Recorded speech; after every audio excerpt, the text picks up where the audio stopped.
وقالت اليهود والنصارى نحن أبناء الله وأحباؤه قل فلم يعذبكم بذنوبكم بل أنتم بشر ممن خلق يغفر لمن يشاء ويعذب من يشاء ولله ملك السماوات والأرض وما بينهما وإليه المصير. يا أهل الكتاب قد جاءكم رسولنا يبين لكم على فترة من الرسل أن تقولوا ما جاءنا من بشير ولا نذير فقد جاءكم بشير ونذير والله على كل شيء قدير. وإذ قال موسى لقومه يا قوم اذكروا نعمة الله عليكم إذ جعل فيكم أنبياء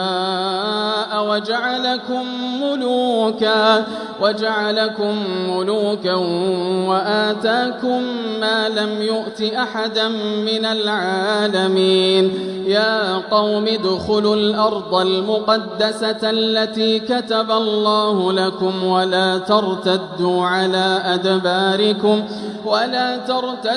على أدباركم فتنقلبوا خاسرين.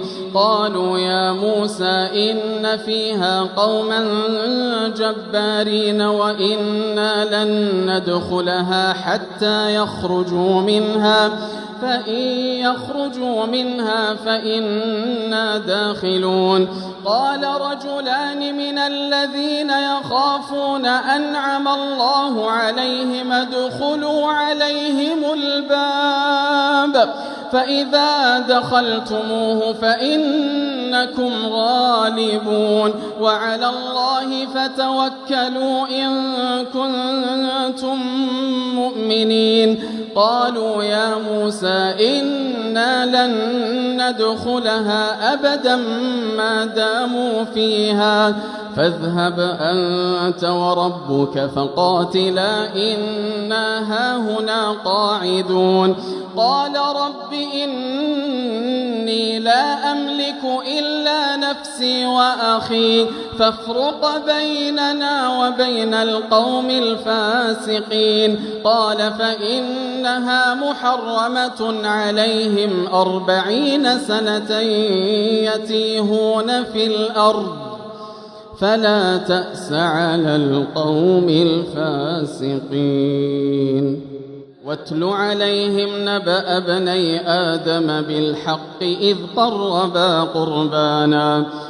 قربا قربانا فتقبل من أحدهما ولم يتقبل من الآخر قال لأقتلنك. قال إنما يتقبل الله من المتقين. لئن بسطت إلي يدك لتقتلني ما أنا بباسط يدي إليك لأقتلك إني أخاف الله رب العالمين. إني أريد أن تبوء بإثمي وإثمك فتكون من أصحاب النار وذلك جزاء الظالمين. فطوعت له نفسه قتل أخيه فقتله فأصبح من الخاسرين. فبعث الله غرابا يبحث في الأرض ليريه كيف يواري سوءة أخيه. قال يا ويلتى أعجزت أن أكون مثل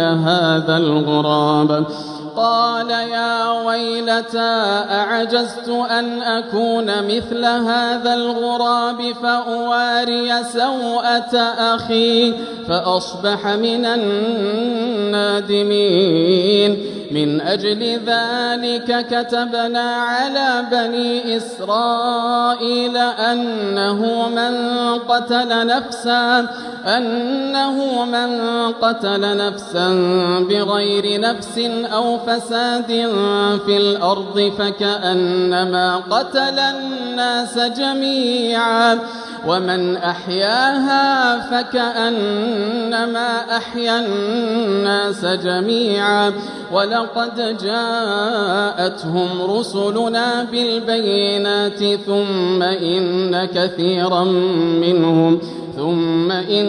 كثيرا منهم بعد ذلك في الأرض لمسرفون. إنما جزاء الذين يحاربون الله ورسوله ويسعون في الأرض فسادا أن يقتلوا أو يصلبوا أو تقطع أيديهم وأرجلهم من خلاف أو ينفوا من الأرض. ذلك لهم خزي في الدنيا ولهم في الآخرة عذاب عظيم. إلا الذين تابوا من قبل أن تقدروا عليهم فاعلموا أن الله غفور رحيم. يا أيها الذين آمنوا اتقوا الله وابتغوا